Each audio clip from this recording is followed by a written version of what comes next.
canke mwaramutse mwese bakunzi ba BTV Burundi muneze dasanzwe kongera kubana namwe mu higaniro c'inkino BTV Sport nkuko bisanzwe turi kumwe n'abagenzanje batatu muramenyereye ni Verne Nakimana ku ruhande rumwe kundi ruhande turi kumwe na mugenzanje Boris Ingabire na Verne Nakimana ndakuramukije na Alelo Chris Ndongozi ndaramukije namwe mwese mwe ko murakurikirana ibiganiro cyo kumbonesha kure yacu kandi n'aya BTV Burundi amahoro amagande ndetse n'amafaranga nibyo twifuriza ndetse tunayifuriza n'umunsi mukuru uwo mu Rwanda na yuko no munsi itariki 5 z'ukwezi kwa kabiri nibaza ko abari umunsi munezero ku ruhande rw'abarundi. Ego cyane kundi ruhande turi kumwe na Loris abakunzi ba BTV Burundi. Mazi ndamutse Verne Nakimana nongere ndamutse namugezanje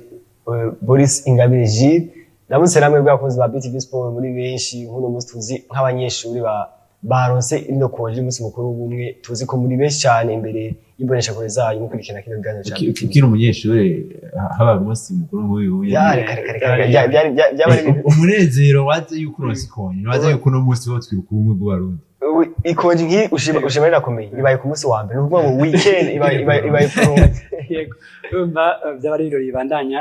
umunsi mukuru w'ubumwe bw'abarundi n'umunsi mukuru ko barosa amakoje bose twifurije ko bandanya muryoherwa iganiro cy'inkino tugiye guhera ngaha mu ijoro cy'u Burundi tukaba kwiganwa rya Primus League cyari kuri rabandanya imigwi mibandanya yerekana ko ari imigwi ikomakomeye yaje yiteguye gutwara igikombe cy'uno mwaka tuza kwatigeraho taza guca ku mugabane wa Afrika twabwiye amakuru agiye atandukanye abanyegori babandanya berekana amateka atari bahubwo n'umunyegori n'umwe taza kwatwica ko twabwire uko vyari vyifashe Sabuva ngaka ku mugabane wa Afrika twerekeze ku mugabane wa Buraya naho twabwiye ariko aravugwa n'amashampiyona agiye atandukanye aho imigwi itari mike yari kuyabandanya yerekana ko ikeneye gutwara igikombe vyanka bikunda turavuga mu Arsenal na Liverpool taza kwa tugaruka ko taza guca mu gihugu ca Espagne naho twabwiye inkino zariko zirabandanya n'amakuru atari make za guca kwaduca hirya no hino mu kanya gatoyi dusabwe twa Jean Claude Ndwimana atumirira amate tugaruka n'indonindo y'amakuru yacu.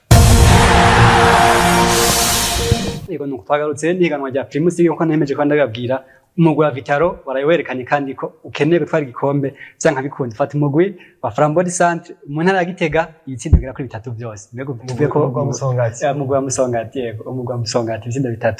tuvuye ko umugwi wa Vitaro uje kandi kwerekana ko keneye igikombe vyanka bikunda n'umugwi wa Vitaro warangije sezo wa igice ca mbere cihiganwa uvyerekanye uje muri ca kabiri hoho uzanye ingufu zidasanzwe n'umugwi wa Vitaro uri kubandanya werekana ko nturi kurashira hasi n'umugwi wa Vitaro kwerekana ko inyuma y'igihe kitari gito kirangiye badatwaye kino gikombe ca Primus League uno mwaka bagaruka gitwara inyuma y'igihe gito kino gikombe kidatashe mu gisagara ca Bujumbura igisagara ca Bujumbura giye gusubira gutahukana kandi kino gikombe ca Primus League n'umugwi wa Vitaro rero watsinze n'umugwi ukomeye watsinze umugwi wa Musongati ibitsindo byose bitatu kubusa umugwi wa Vitaro werekanye ko inguvu ni nyinshi cyane umugwi utari kubashira hasi gushikangira ngo ino sezo irangire yego n'umugwi twabonye kwitsinda imigwi y'ibihangange uno munsi ubambere waratsinze umugwi wa Bumamuru uratsinda umugwi wa Musongati mbega anawe Boris kubwawe ni kubona ko ino Vitaro iraje ibikore ize gutwara igikombe yasize n'iyindi migwi nico kintu novuga anje kwambona novuga muri ino higanwa rya Primus League muri uno mwaka Vitaro yaje kuba igira gucya itsinda nka Bumamuru umwe mu migwi baheruka gutwara ico gikombe mu mwaka uheze uraje kandi n'imiburi uze kutsinda ibitsindo byinshi cyane ibitsindo bigera kuri 3 ku buso mu Musongati Musongati rikigwanira kuja muri Big 4 kandi bayisanzwe Igitega bayisanga Igitega umugwa Musongati niho mugwa wa mbere ngango mu Burundi ufise abakunzi benshi kandi mujiki bafise na courage nubwo Vitaro yo biri mu bihe nako Musongati yo mu bihe abakunzi bayo ntibayiva inyuma kandi gute urukino rutangure gushika ruze kwa rurangiye bose baba bakifise ya courage batanguranye Vitero ziragira iza kubatsinda ibitsindo bigera kuri 3 kubusa Vitaro ni mu nzira nziza yo kwerekana ko ije kwa itwara kino gikombe cy'uno mwaka yego cyane ko haje icizere cya mbere nza kwa mumugwi nuko nza kwa mbona yatsinze imigwi begeranye twaje kwa tugaruka ko mu gihugu cy'Ubwongereza ku munsi wa gatatu tuvuga ati iyo umugwi ushaka gutsinda ushaka gutwara igikombe uza kuba uhera muri iriya migwi hejuru uno munsi Vitaro yaje kwa yumva impanuro zitwa Verne Nakimana the special one Jose Mourinho kuvuga ati ngo twerekane ko dukeneye gutwara ibikombe reka duhere kuri ya migwi hejuru duhere kuri Bumamuru duhere kuri Musongati noneho nk'ubu yo kiza igafata umugwi nka Egremwa igafata nk'umugwi nka Rukinzi igafata nk'umugwi nka Message Ngozi hoho no navuze ati umugwi wa Vitaro niwo uje kutwara Primus League y'uno mwaka. Eko cyane urabona ko ubundi mugwi nawo uri umugwi udasanzwe umugwi wa Flambeau du Centre nawo basanzwe bariko baragwanira kino gikombe uno musi nayo yaje gutsinda mbega tuvuye ko ino migwi ibiri turiko turabona baguma bagwanira igikombe kibazo kino migwi ibiri rero tuzaza kuba tubona ishitse ku mpera za championnat ari ikiri mu bibanza bibiri vya mbere. Numugwi wa Flambeau du Centre ko bivuze numugwi nawe nyene uri inyuma ya Vitaro bariko bariruka ni yakuse ntizitana ni Flambeau du Centre kuva nawe nyene iyi saison deuxième partie itanguye ya saison ni Flambeau du Centre yerekanye ko no mu gukomeye ego yaje kubitsinda mu Interstar nayo itari mu bihe byiza ariko ni Flambeau du Centre ya imaze nayo nyene kwerekana ko kandi si ibintu by'uno mwaka gusa ni Flambeau du Centre ibimazemo igihe kitari gito ibimazemo novuga imyaka ishika kuri 3 Flambeau du Centre twamenye ku mwaka wundi wahera ijya kugwanira igikombe n'umugwi wa Atletico nihoyi birangira ari igitwaye gushika kuri kino rwanyu ni mu mwaka uheze kandi Flambeau du Centre niyo ariko yagwanira igikombe na Bumamuru kandi gushika kuri kino rwanyu umva ni Flambeau du Centre no mwaka igarutse iriko irahangana Vitaro ubona ko Vitaro yatsinda Flambeau du Centre yatsinda nuvuga ngo iyi migwi ziracyari kumwe gose nkuko ariko arabibona inkino zagiye kuba zigenda n'ibintu bitari vyoroshe ku ruhande rumwe hatwovuga ko nk'imigwi nka Rukinzo twatumye ari umugwi udasanzwe ku ruhande rw'umugwi Amagara Young Boys nawe ari umugwi uriko aratsinda ibitsindo vyinshi ukono musi igerageza itsinda igitsindo kimwe ku busa twavuga ko umugwi Amagara Young Boys kumbure ugomba wivyukiranye uko nawe atsinda igitsindo kimwe tumye gutsinda ibitsindo bine bitanu no misubwe ko yo yagerageje ati kubwaho rero gutsinda igitsindo kimwe kwa Amagara Young Boys yaje kubironka amanota 3 yaje kuyigerageza kuko yari kwakina n'umugwi wa Rukinzo igatsinda igitsindo kimwe yari madimisi itsinda ibitsindo bitanu bine ijambo rimwe basi yaronse inota rimwe oya nta nota yaronse nta nota yaronse ariko nibaza ko gusa nanjye ndagushikiye guhura n'umugwi wa Rukinzo muri no misi nivyo nterwa gutsinda urukino ruherutse ariko guhura n'umugwi wa Rukinzo muri no misi ukaza kuba utsindwa igitsindo novuga kimwe ku busa uri umugwi wa Amagara Young Boys nazo ko baje kwashiramo inguvu zidasanzwe nubwo cyaje kwa birangira batsinzwe ariko bikose nta nota baje ko baronka niko nta nota baje ko baronka ni ibintu bidasanzwe mano ko ikinkino zariko ziragenda ku rutonde rwa championnat gushika kuno mwanya umugwi wa Vitaro niwo ukiza imbere n'amanota agera kuri 48 umugwi wa Flambeau du Centre mikanza cya kabiri n'amanota agera kuri 48 urumva ko atandukana n'amanota agera kuri 4 yonyene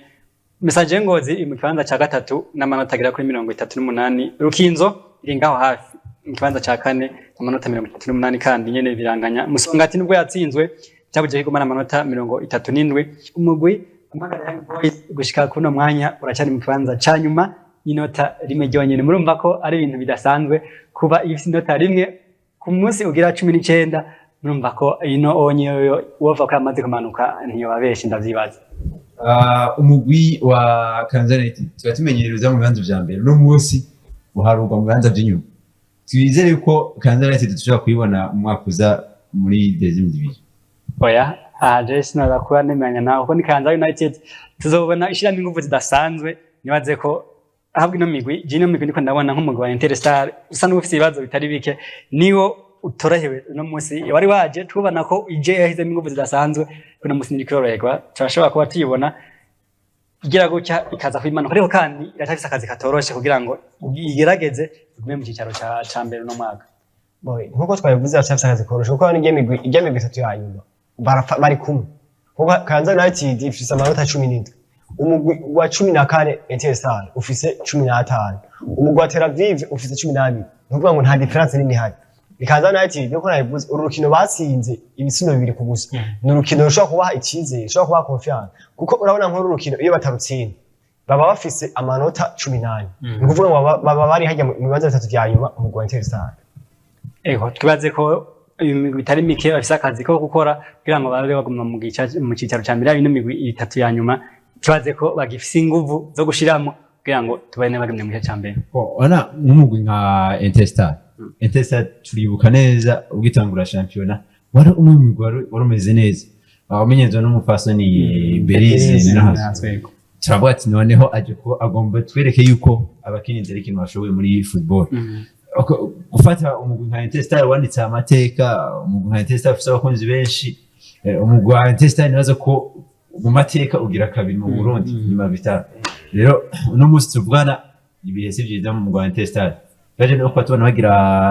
pre-season imeze neza baje kuba bitegura ihiganwa byose bimeze neza ariko no musi tuvugana hano yuko ikibanza barimo si ikibanza ciza cyane niko ni kimwe n'umugwa Kansas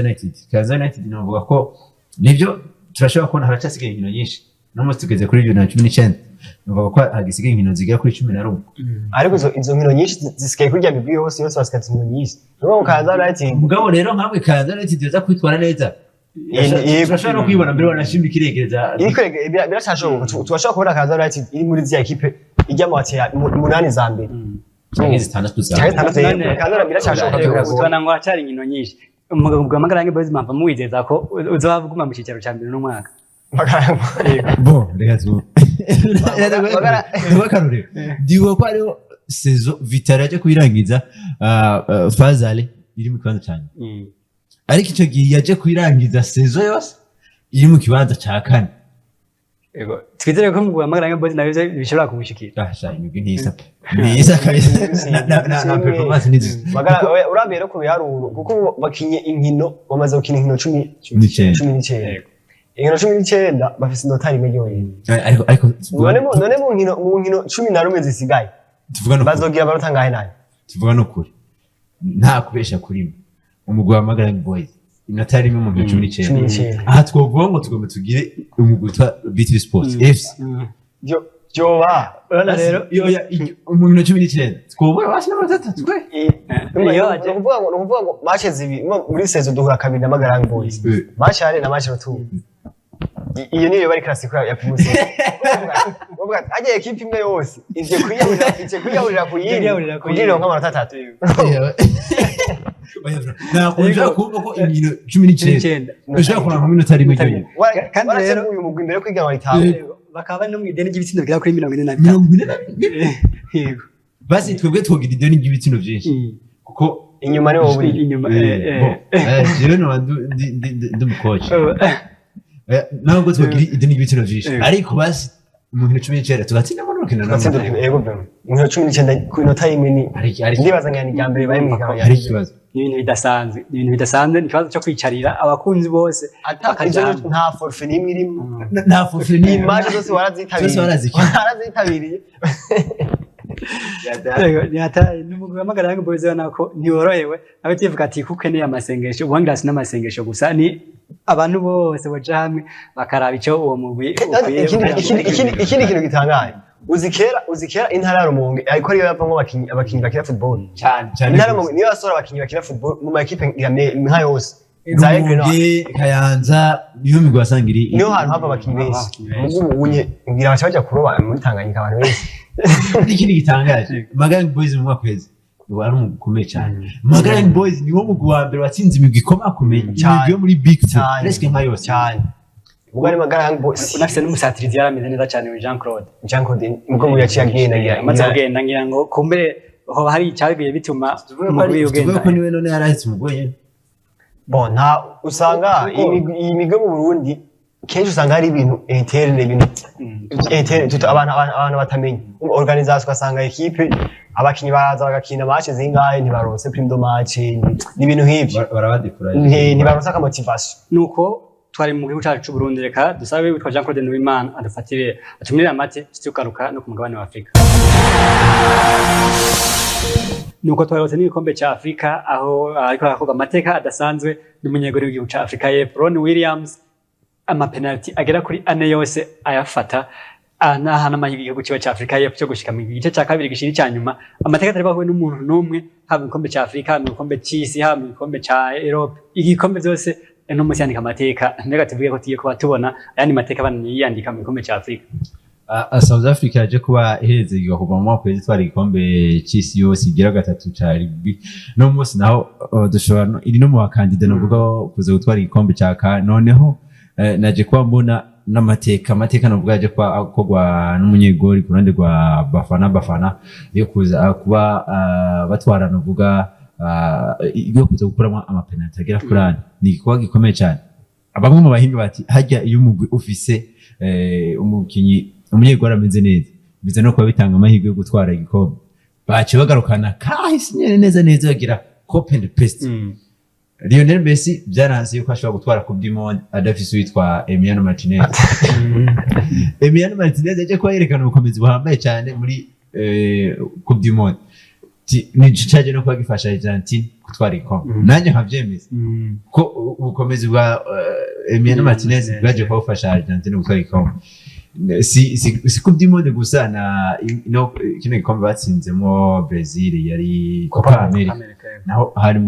ubukomezi bwitwa Emiliano Martinez. No musi ubukomezi bw'umunyegoli wa Afrique du Sud burashobora gufasha Afrique du Sud gutwara igikombe.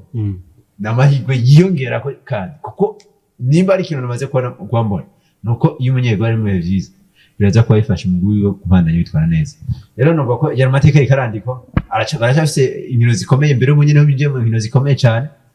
katwizere yuko guhura na Nigeria ugiye guhura n'uwitwa Demora amazi ngira ngo nta rukino namwe avamo adatsinze ugiye guhura n'uwitwa Victor Osimhen nakazi gakomeye cyane naho tuzugiye kuba turabara ati mbega n'umunyegoli agiye kuba afasha umugwi wa bafana kuza gutwara ikombe. Yego cyane n'abaroyisi ni Afrika y'Epfo guhura na Nigeria ngiye kubona uno munsi Afrika y'Epfo umunyegoli nkuko yabafashije uno munsi naragiye kuba bafasha Nigeria tubona kino rukino rutebwa cyane nkuko twari tuyiteze mbega tuvuye ko Afrika y'Epfo no munsi igiye kuba ibandanya canke ihagarikwa. Bo icambere cyo uvuga iyi demi finale ya Nigeria Afrique du Sud ni demi finale iri equilibre ko turabe parcours kuva kane itango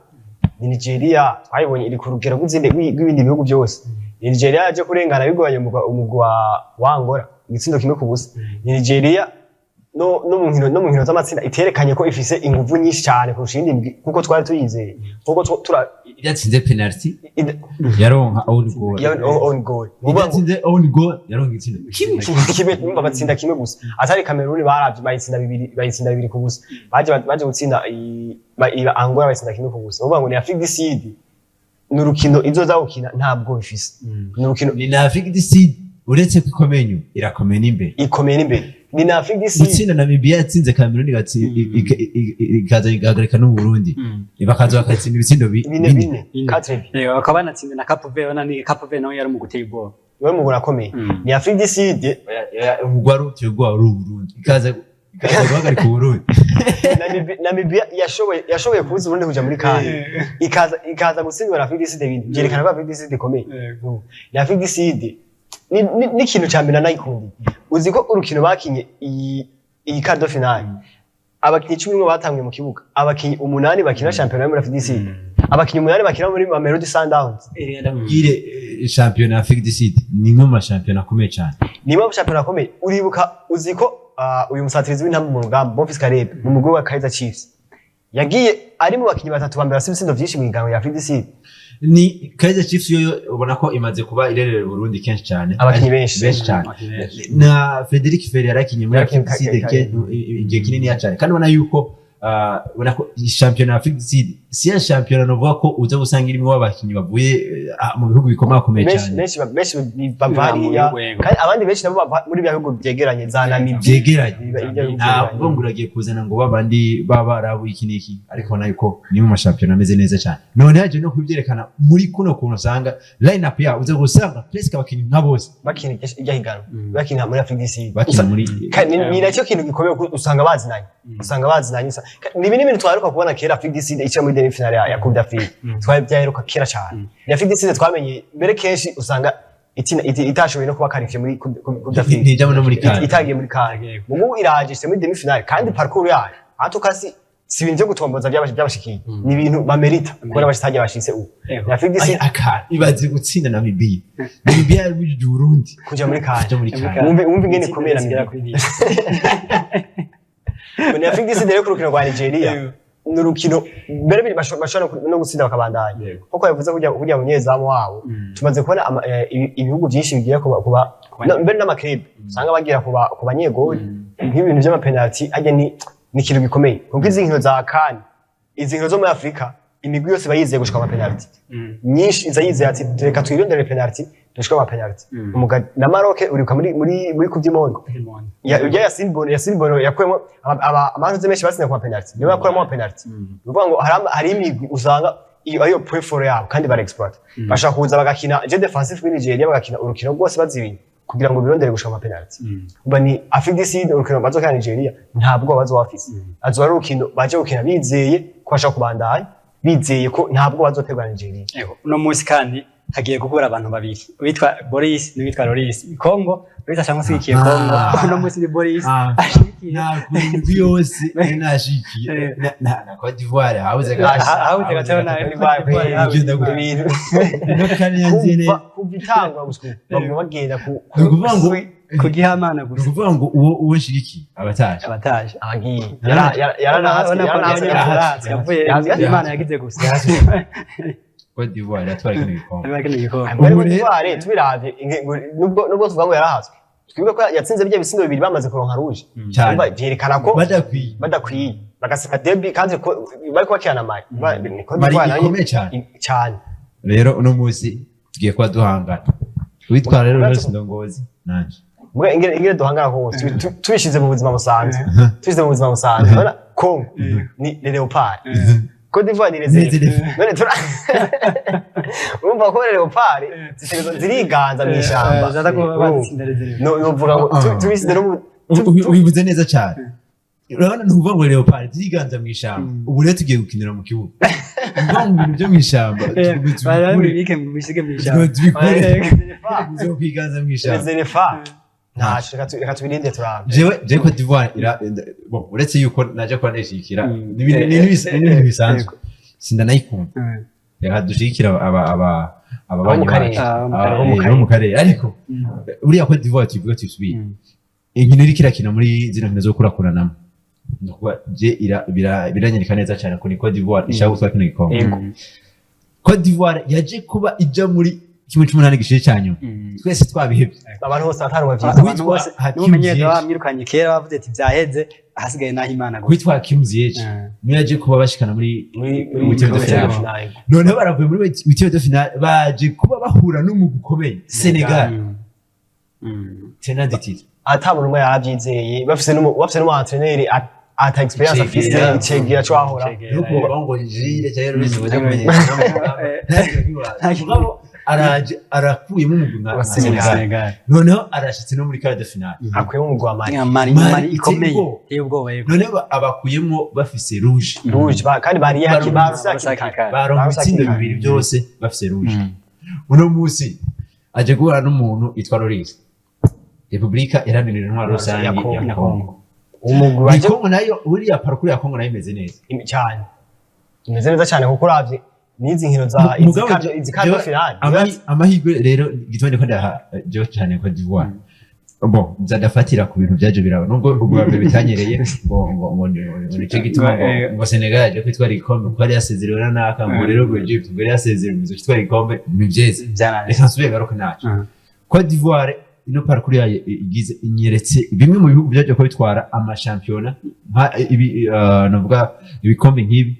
kuko byaje kuba byitwara nabi mu ntango ya sezo mu ntango ugasanga bije ko birangiza neza harimo ni no Coupe du Monde duhejeje harimo Coupe du Monde mu mwaka wa 2010 Espagne nanje niho nza nkavuga ati buriya ariya umuntu yaje kuba babazwa naza kuba amenye umubare cy'ubusiguro rero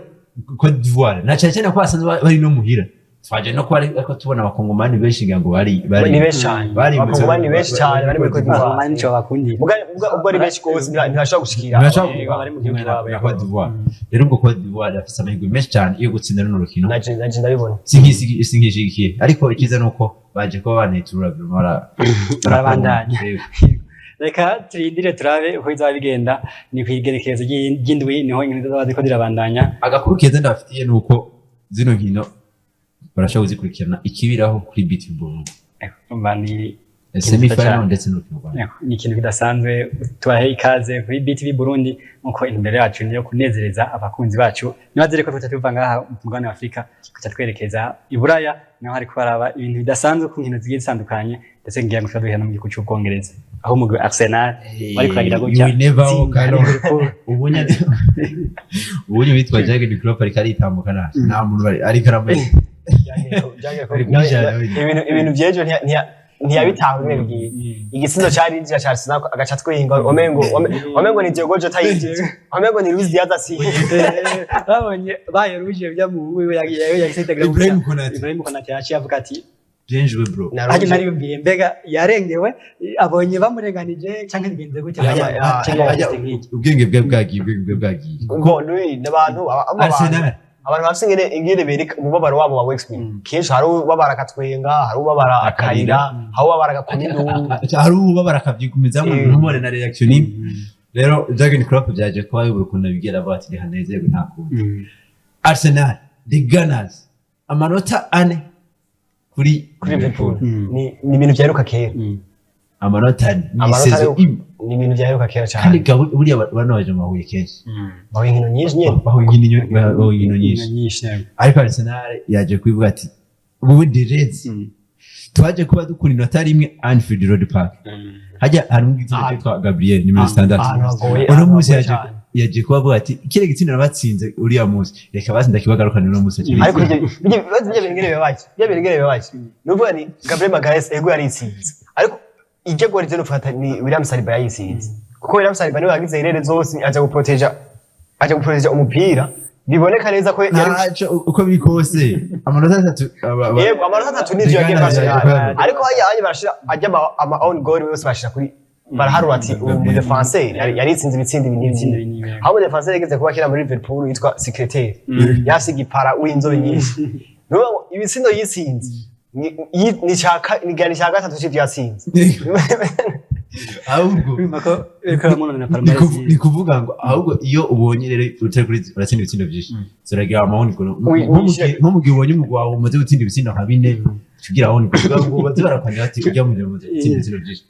muwaje kintu ndaje kunezera arabone ko afise mentality kuko nta na kimwe zigeze bimuhindurako bana kuba yinjije yagumye yerekana ko nubundi ni wa mukinyi bameze neza cyane ni umwe mu bakinyi uvuga adafa gupfa mu mutungo ni kwera umuyamugira ibi nibi rero nakubwira yuko wari umunezero mwinshi cyane kwa kunzi ba Arsenal the Gunners ubona yuko baje kuba bifatira Liverpool barayitsinda noneho barasubira barayitsinda ni Arsenal yerekanye neza yuko Arsenal itaravuga igikombe kandi gifite amahirwe gutwara igikombe ubu igarutse inyuma amanota 2 umugwa wa Liverpool ni Arsenal icambere cyo nabonye ejo nakunze kuri Mikel nuvuga ngo urabona ko umukoci yateguye urukino bitandukanye n'izindi nkino kuko kuraba ingene yagiye gutanguza Jorginho akamutanguza mu kibuga kugira Gabriel Jesus atangure hanze nta muntu yari kuvyiyumvira match gitangura Gabriel Jesus ntari no ku rutonde rw'abakina match ntari kutonda bakina match ariko kuraba ingene yiyumviye gutanguza Jorginho hajya ni Jorginho akina match nkeya kandi ku rukino rwa Liverpool Centers nk'iki kandi ari mu bakinyi neza Arsenal ejo match ejo ni Arteta byaboneka ko match yayiteguye cyane yagiye gukuramo aba bakinyi be bose bo ku ruhande bakuyemo kare yakwiye gukuramo Martinelli hakiri kare gose mbere yavuyemo aboneka ko mengo yarashavuye Martinelli atabikunda ariko la plasma yiwe yagiye kuba kuzana umusaruro mugare rero uriya ndakubwira rero Trossard na Martinelli bakina hamwe kandi buriya banakina neza bose biragoye umva biragoye ngere Martinelli kumutanguza hanze ntivyoroshe Martinelli mugabo gucubukuramo ku munota wa 50 wakangahe ni ibintu bigoye kuko fata umustar wa equipe ukamukamo kujya minota yaraheje no gufasha kuronga itsinda ni ibintu byerekana ko Arteta amaze kugira maturité mu coach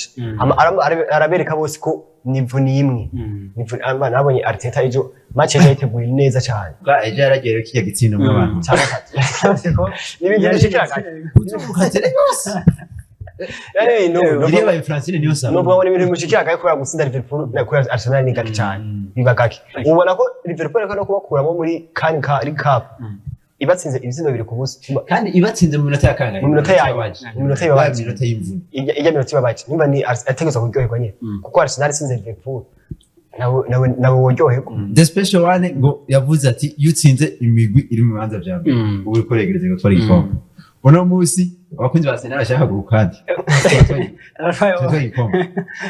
Baza gufatana nka Man City niba bakayikubita. Yego. Ndavuga ko umugwa Arsenal ariko agenda wegereza kuko ni Man City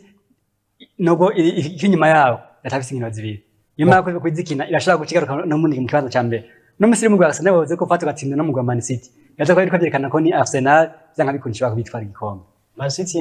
ico kiragoye. Ico kiragoye kuko uretse nubwo zigatsinda Manchester City yaraza gucifata umugwi bahure na Aston Villa nayo kiratsinda nayo mu byiza baje kubatsinda none beko tuvuga Aston Villa reka dufate Chelsea iri mu bihe bibi irashaka kuza igafatwa n'umugwi wa Chelsea bakabatsinda dushaka dufate n'umugusa na Sam nico gituma navuze ngo ivyo bintu vyajoze muri Premier League ntibikora gituma je aho nshikira hamfatira sahandi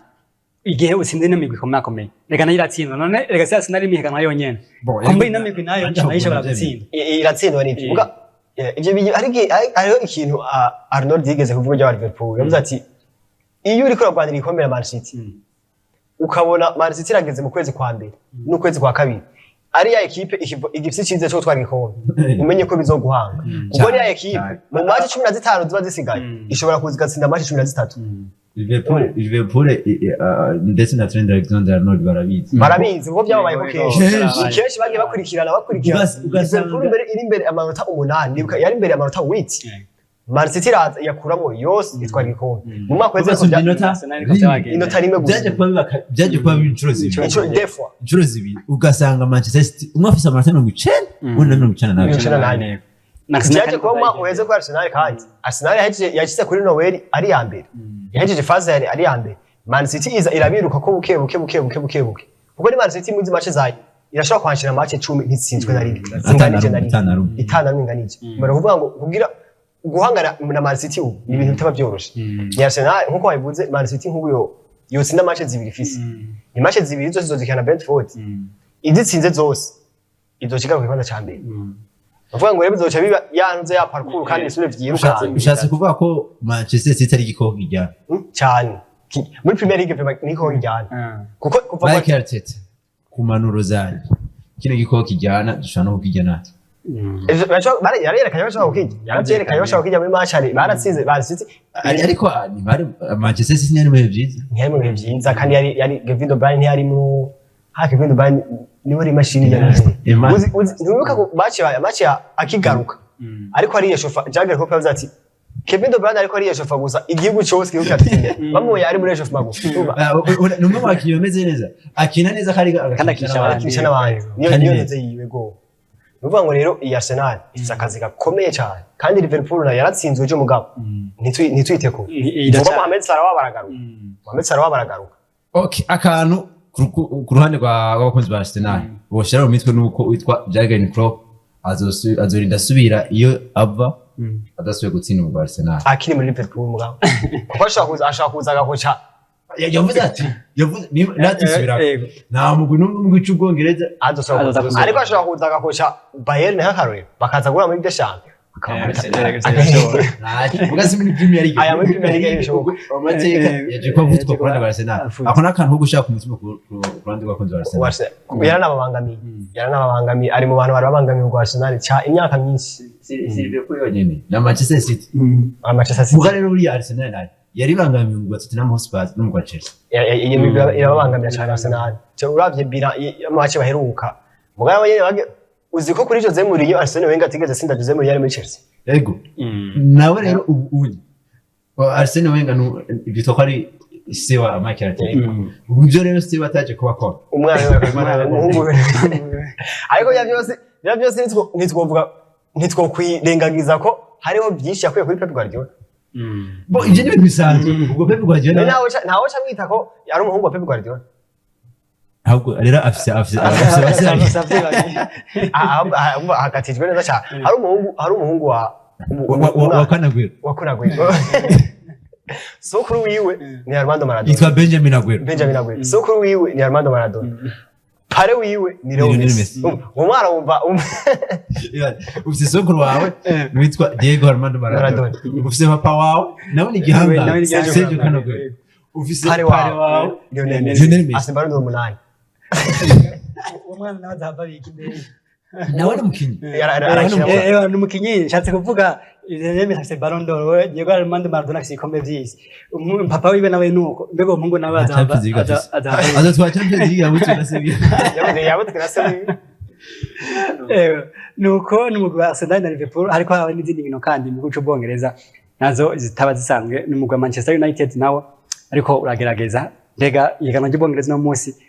tuyarurira hagati y'ino migwi ko ari itatu aho umugwi wa Liverpool Arsenal ndetse na Manchester City gusa uvuza kandi uti Manchester United ntari kirakina buriya Manchester United rero twitege pe turashaka ko tura iri kiragaruka ko no musaje kwitsinda kandi itsinda neza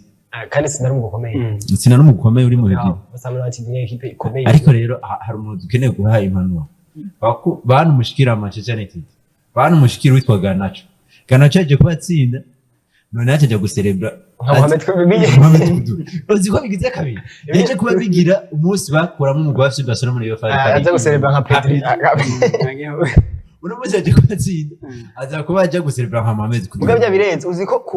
ku match zindwi ziheze muri Premier League nyene hari uwitwa ku match ya Tottenham na Brentford hari uwitwa Neil Mopai akina muri Brentford yagiye gutsinda acagira celebration ya James Maddison James Maddison acavuga ngo mureke aserebre kujya amaze gutsinda ibitsindo bike ntarashobora kuronka celebration nacamwishura ngo maze gutsinda ibitsindo byinshi kurusha we kandi equipe yanje imaze gukoroka gake kurusha equipe Nibyo nibyo bintu biryosha football kuya ni gucokoza muri ya celebration Garnacho ijya celebration Garnacho bayiha intuze zibiri umva kudusi ego Mohamed kudusi nyagiye ariko Angel Di Maria yarahanuye Garnacho mbya ngo jewe ndi wewe sinokwigira n'umunsi wari mwe celebra nka Cristiano ya celebration Cristiano aranta yigira yicaye kujya nyere kwa Mohamed kudusa gizo yego muri yarigize muri Real Madrid bavuga ko yoba yabigize mu ntuzi ya Mohamed Kudus mugabo ashobora kuba yiganye kuko kenshi Garnacho no mukiyi wa mbere yigana Cristiano celebration ziwe ni Cristiano ndavyeme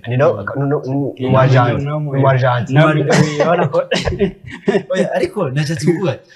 jigi twara cyembora ko directement yashatse kwigana Mohamed Kudus ni kweri Mohamed Kudus nasanzwe a celebra kuyo none abariko barakina na Mohamed Kudus yiganye Mohamed Kudus ko yari Cristiano afise ama celebration nyinshi kandi igeze iyo celebration ya mbere ni yake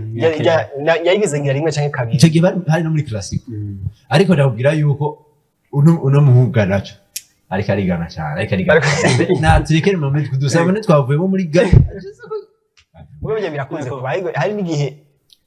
Saka match ya Tottenham na Arsenal Saka yatsinze igori acha celebra ko kwa Maddison kujya Maddison asuye gutsinda uwo munsi Maddison yaciye atanga assist bagiye gucelebra yamari ari Richardson bacelebra kujya nyene kugira bereke Saka rawe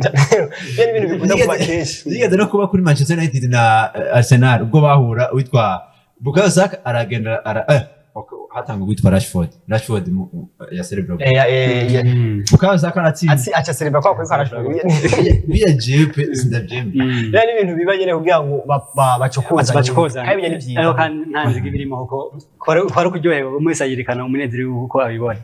rero no mu gihugu cy'Ubwongereza ni bariko twakukira gato mu gihugu cya Espagne mbere ko turangiza naho muri Espagne mu gihugu Atletico Madrid ku munota wa nyuma baje kuba ugombora igitsina rwasimwe na Real Madrid gutyo bakorera akazi keza ubitwa umugwi wa Girona n'umugwi FC Barcelona mbega tuvuge ko FC Barcelona biriko birayegereza ishobora kuba tuyibona Boris n'umusingara cavyemera n'umusingara aremera aho Barcelona ikwiratse murabe difference ihari hagati ya FC Barcelona n'umugwi wa Real Madrid bon iriho difference ariko urabona ko na Girona iratanguye kuza inganije match zibiri burya rero Girona rero ubunya hako ubwa Girona tumambona uri kuvuga Atletico Madrid basi Atletico Madrid ko Girona inganije match zibiri zikurikirana Roma yatanguye iriko irasubira inyuma kuko ziho ziragenda kandi buriya rega murabe squad ya Girona niyo gukompeta na squad ya Real kandi match kuri kibazo cya Real Madrid Girona izohora na Real Madrid match Real Madrid yari yatsinze Girona ubwo rero ahubwo FC Barcelona ntigiye kuba irabira ibintu nkawe ujya ku maviga senga ubwo Girona na Real Madrid zigasubira zikangana niyo hano rega ahantu FC Barcelona ifite amahirwe ni kuvuga ngo yoyo irasabwa gutsinda none gacisabwa nuko isenga abandi bagatsindwa niyo nibyo biharo bihari kandi bagatsindwa inkino nyinshi kuko hari difference y'amanota menshi cyane n'umusa difference y'amanota agera kuri 8 hagati ya Real Madrid n'ubwo FC Barcelona kandi FC Barcelona nyine nta ego iri kuratsinda umugabo bon ntacyo reka yashaka rigaruka ntacyo tuvuge yuko base FC Barcelona ubuhorikira erega kariho byari bigoye kare byari bigoye cyane mugabo urabona kuri kwiratsa ariko hari uwitwa Victor Roque ubona ko yaje kuba ahabwa ikarata ya rose zibiri z'umuhondo ariko bamwe bati sha bino bintu ntibisigurize kandi nanje ubwo naho ndaba match kuri BT Burundi nana yuko ijya kartona naje ndabona ko idasigurize ya kabiri pe ntari sigurize byari bikwiye ko ajya n'imiburi buri umu arbitre kuja kuraba muri VAR akaraba yuko kino gitsindo cari ni kandi Victor Roque mugabo match zose je baze kuraba bana yinjira atevye ariko nyisha bamwe arose jone ariko muri no misa yeka atsinda aratsinda cyane abona abahungu bava muri Brazil ama match ya mbere bagishika iburayi je ndabivuga ko nibuka Gabriel Jesus aje muri Man City avuye muri Palmeiras match za mbere akwita amadoble gusa amadoble abagate wa muhungu ni Ronaldo Nazario mushasha mu Brazil shoko na Ronaldo agarutse Ego ntivyanse cyane ati rero gukanga Gabriel ntitwovuga ngo vyarase oya vraiment yitwaye neza muri Manchester City n'ubu muri Arsenal ko aragira nuko imvune ziba nyinshi mugari Gabriel Jesus ni umukinyi mwiza kandi na Victor Roque ntavuga ngo namavamu ntiyashaka nkiyi anye n'umukinyi mwiza cyane rero oya nako nshaka kuvuga ati dino kwa savre hariya abakunzi ba FC Barcelona n'abakunzi ba Real Madrid bakunda guhara ngo kuri arbitrage ngo bamwe ngo bari favori arbitrage kiniki n'umusi tugaruka ku mwanya muto uno musi turaza no gushika Real Madrid nayo yaje kubitsindwa igitsindo baza ko bicanka kubera ngo yari offside hari witwa idasiguritse nanye bon irasiguritse hanyuma neza irasiguritse bon je ndiko mvuge ivyo numva ko abakunzi nuko bavuga yuko kandi na wanashima na Xavi araza kuba bishimangira aravuga yuko Real Madrid muri no misi kira bafavori kuri arbitrage wowe avuga yuko hari ibiture bigeze kwa babagiriza bitwa Negreira ya Fer Negreira nibyo yavuze ati ahubwo turiko turabyisha kandi rero buriya naje ko ndamushikira kuri noka ya Victor Roque ego ino carton ntiyari carton ita ihesha umuntu ruje wanashima mburaze ko byabaye yara Max babira kurikirana kandi witwa Robert Lewandowski ndetse na Victor Roque kandi actions zikurikirana kandi zizeko mugabo acayiha witwa Nose kandi yara Lewandowski nta kosa yigeze hana haje hari abanyereza rero usanga bafise rezo bon nta rezo yarafise nubwo twamaze kuva mu Bwongereza uziko na Jurgen Klopp yidoze match yejeje byama byabaye hari abamenyereza bidoga kubera agashavu kune batsinzwe iki mugabo ino kaya Xavi yo ku musi wa gatandatu yari kaya aboneka neza Vitero ijya naje narabona ko bana isubijemo kenshi ariko ama Axios ya Van ndabona ko nta kosa ryari ubwo rero biti Burundi biti sport iraje kwayanira kartu dushaka kumva kuko ni kenshi tumaze kubona amaruje yidoge umukinyi ntahantu muga yamaze gusohoka muga ugasanga urukino rwika mu gatsigendo kine bari barenganije dushaka kumva yagarusa kino rukino rwiki bari vuye muri biti sport samakete twandika gusa reka tinditira ku rundi ruhande nitwa Deko yagiko bavuga ati burya Xavi aracyari umuhungu wacu ngaha muyi atashobora kumugumana mbega tubaze ko Xavi imwe yavuga ko azatanga imihoho nkuko mwari mwabivuze ati uno musi yo kwitwara neza yibashaka kumwongera twibaze ko Xavi azahaba kuma mu wa FC Barcelona je kubganje mu nama je kwa akoreshwa n'uwitwa Joan Laporte nari kumwe n'abakinnyi je kwavuga yuko nubwo byogenda gute agatwara Champions League agatwara na Ligue Santander ntaza bitukiye kwa tubona mu mwakuza muri FC Barcelona ariko si kontra ya Syria izotuma aragaca mu mutwe ato kubisubira nazo ko uko byogenda kose bishobora kwisubira ko cyane ko bose bamushikira ati n'umwana w'umuhira dushaka kubona mwakuza ntabwo kwitwara neza ariko bakabandanya kunyene no vraiment FC Barcelona ntanyemeza reka ubu ni sawa ubu turi mu kwezi kwa kabiri ni ukwezi kwa UEFA Champions League y'ugaruka azohora no mu gutoroshe wana niho tuzoza tubona ko ni Xavi yagarukanye FC Barcelona kunuze ni Napoli toroshe muri UEFA Champions League uko uravye iyi ya Barcelona ni Barcelona nta mugwi numwe uri muri Ligue Champions uzotinya Barcelona uyigaranye nande mu Burundi ubu muri kino gihe ni Bumamuru twabonye niya equipe ahora hejuru mugabo ubiri ko yigenza ibintu bibaye abantu narenze uvuze ngo ni Magara Boy oya zifate Bumamuru tuye kiya kibuze cyo hejuru ko ni Bumamuru ni yahora hejuru mugabo iri hagati na hagati iri hasi hagati na hagati ariko ni Barcelona n'ubana ndayivuga iri kwiraza kuri Ligue Santander kandi ifise uracafise ishizere ko bashobora gutwara Ligue Santander reka turinde turaye kubaza gitwara birashashoboka afise umwanya nibaze ko umwanya usa n'abagiye kuja turangiriza ngaha. Ego naza ko umwanya maze kuba udusiga Gilles na Kimana gushimiye ndashimiye ndetse na Aleloris Ndongozi twaje kwa tubwirana ikiganiro kimeze neza cyane. Rendez-vous ni ku munsi wa gatatu muri Afcon Total Energies naza ko tuzoza kwa tugiriye byiza hazoba hari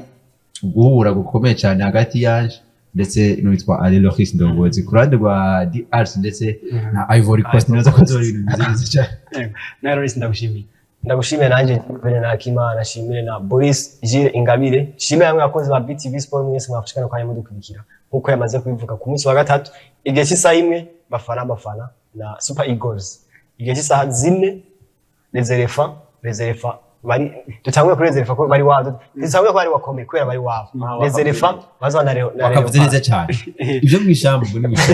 byo mu kibuga ni mu kibuga nuko reka twashimire mwese bakundi ba BTV Burundi yo nitagana tutashimire ni Jean Claude Nduwimana nakora bishoboka byaziganga amajwi n'amasana mashika atanga manzi wandanye mugira umunsi mukuru mwiza naho utaha murakoze na BTV Burundi tukumane natwe.